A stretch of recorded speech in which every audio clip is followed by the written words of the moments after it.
Boshlang'ich ta'lim attestatsiya jarayonlarida eng ko'p savollar so'z birikmasidan tushgan. Keling siz bilan mana shu so'z birikmasiga oid savollarni ko'rib chiqamiz. Savol quyidagicha: yulduzni benarvon uradigan bunday odamlardan hayiqish kerak. Ushbu gapda nechta so'z birikmasi mavjud? So'z birikmasini topish uchun birinchi o'rinda kesimni topib oling. Kesim, hayiqish kerak kesim bu yerda. Demak, hayiqish kerak bu kesim. Ana endi kimdan hayiqish kerak? Odamlardan hayiqish kerak.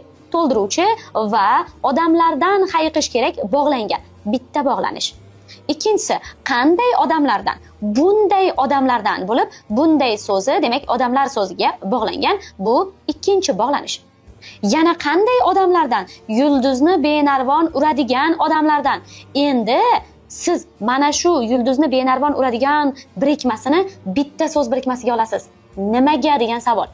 Iboralar va bundan tashqari mana shunday birikmali holatda keladigan birliklar hech qachon alohida sifatida so'z birikmasi bo'lib sanalmaydi. Siz uni bitta olasiz. Misol uchun bunga misol keltiraman. Og'zi qulog'iga yetmoq, tarvuzi qo'ltig'idan tushmoq, bularning hammasi bitta so'z birikmaga olinadi. Demak, yulduzni benarvon uradigan odamlardan bo'lib 3 ta so'z birikmasi. To'g'ri javobimiz A javob.